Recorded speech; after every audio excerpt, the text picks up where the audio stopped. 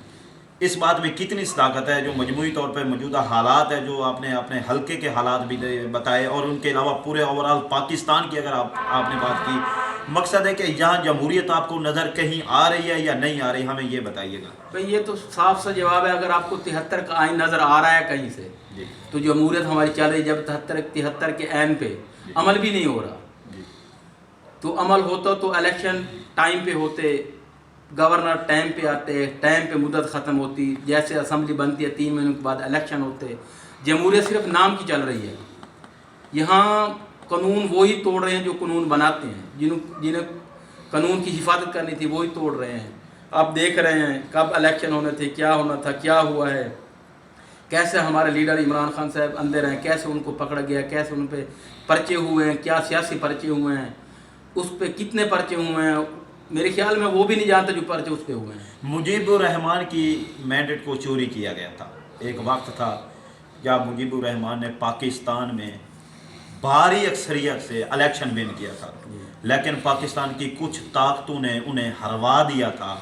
تھوڑی سیٹوں والا جو تھا انہیں بھٹو صاحب کو انہوں نے وزیر اعظم بنا دیا۔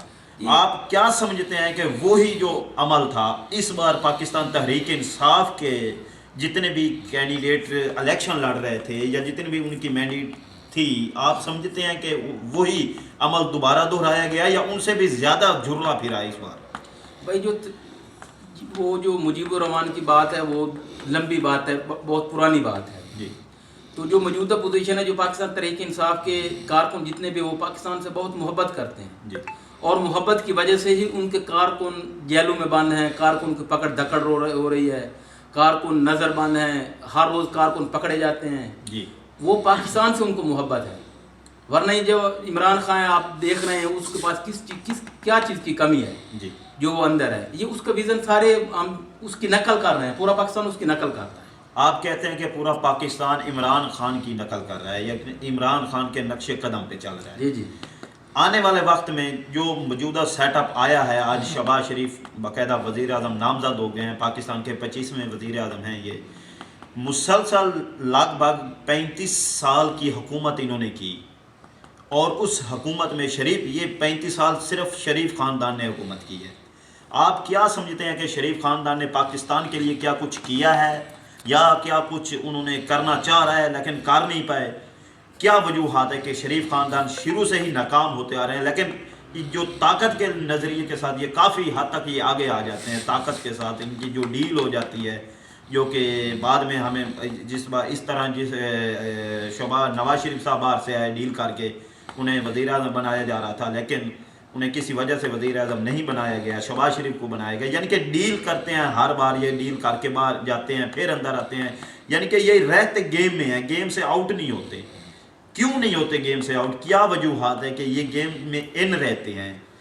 ان کو باہر کس طرح سے کیا جاتا ہے؟ عوام نے تو اس بار انہیں ریجیکٹ کیا ہے، اس بات کو پوری دنیا مانتی ہے، لیکن جو پاکستان کی طاقتور لوگ ہیں وہ ان کو باہر نہیں کرنا چاہ رہے۔ کیا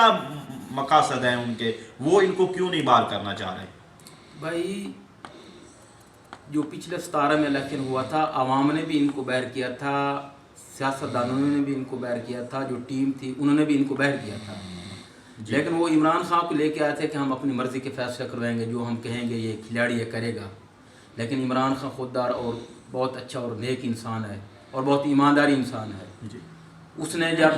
2.5 سال 3 سال وہ رہا اس نے دیکھا کہ میرے پلے تو کچھ بھی نہیں ہے، جی میں تو کچھ بھی نہیں کر رہا، جی اس کے بعد انہوں نے اپنے مرضی کے فیصلے شروع کیے، انہوں نے ڈیل ختم کیا امریکہ سے، انہوں نے کہا ہم تیل چین سے لیں گے، جی وہاں سے ان کی گڑبڑ ہو گئی آپس میں، اور وہاں سے ان کا کلیش ہو گیا، ان کو پھینک کے انہوں نے باہر مارا، جو باہر تھا ان کو اندر لے کے آ گیا۔ امریکہ ہمیشہ سے اثر انداز ہوتا رہا ہے پاکستان کی سیاست میں، کیوں ایسا ہوتا ہے؟ وہ اس لیے ہوتا ہے طاقتور ملک ہے، اللہ تعالیٰ جو ہے پاکستان کو بھی انشاءاللہ ایسے طاقتور کرے گا، اچھا کو ہم تو کہتے ہیں کہ پاکستان کی خیر ہو۔ امریکہ میں الیکشن ہونے جا رہے ہیں، آپ سمجھتے ہیں کہ پاکستان کی سیاست پہ امریکہ میں ہونے والا الیکشن اثر انداز ہوگا؟ یہ جب بھی الیکشن ہوتے ہیں انڈیا میں ہوں چاہے امریکہ میں ہوں، جی اس کا پاکستان سے عمل داخل ہوتا ہے۔ جب مودی کا ادھر ہوگا تو وہ سختی کرے گا مسلمانوں پہ، جب امریکہ میں ہوگا تو وہ سختی کریں گے، صرف ووٹ کیش کرنے کے لیے۔ ووٹ کیش کریں۔ جی ان کے پاکستان کی جو موجودہ صورتحال ہے، آپ سمجھتے ہیں کہ جو اس صورتحال میں پاکستان مزید آگے چلے گا، غریب کے لیے یہ حکومت آپ سمجھتے ہیں کہ ایک سود مان ثابت ہوگی، یا یہ غریب کو بھی رگڑا لگائے گی اسی طرح جس طرح یہ پہلے لگاتی آئی ہے؟ بھائی ہمارے پاکستان میں الٹا قانون ہے، یہاں غریب کماتا ہے، بڈیرے کھاتے ہیں، جی جو یورپین ملک جو باہر ہیں وہ ٹیکس دیتے ہیں، جو بڑے لوگ ہیں، جی چھوٹے لوگ ہیں وہ ان کو کھلاتے ہیں۔ یہ یہاں پاکستان کا قانون ہے کہ جو صبح سے لے کر شام تک دہاڑی کرے، دفتر میں جائے، سرکاری دفتر میں جائے، جی وہاں تحصیلدار جو بیٹھے ہوتے ہیں، بڑے جج بیٹھے ہوتے ہیں، جو کوئی بھی بیٹھا ہوتا ہے وہ پیسے لے کے سائن کرتے ہیں، پیسے لے کے سارا کام کر رہے ہیں۔ یہ کون سی کوئی جھوکی چھپی بات ہے؟ جس دفتر سے پیسے نہ دو دوسرا اندر بھی نہیں آنے جاتے، جو باہر ان کے پی این کھڑے ہوتے ہیں۔ اور اس بات کا تحصیلدار کو جو اندر بیٹھے ہوتے ہیں، سرکاری افسران، ان سب کو پتہ ہے، یہ کوئی نئی بات تو نہیں ہے، جی یہ یعنی روز کا کھیل ہے۔ جی یہ تھے پاکستان تحریک انصاف کے سینئر رہنما خیرپور ٹامے والے کے نائب صدر ہیں یہ پاکستان تحریک انصاف کے۔ انہوں نے وزیر اعظم شہباز شریف، چونکہ آگے آج سے ان کا پہلا دن ہے وزیر اعظم شپ کا، انہوں نے روشنی ڈالی ہے کہ ان کا کہنا ہے کہ یہ جو مہنگائی کا ایک طوفان آئے گا، اس طوفان کو روکنا ناممکن ہوگا۔ اور انہوں نے جو پاکستان میں الیکشن میں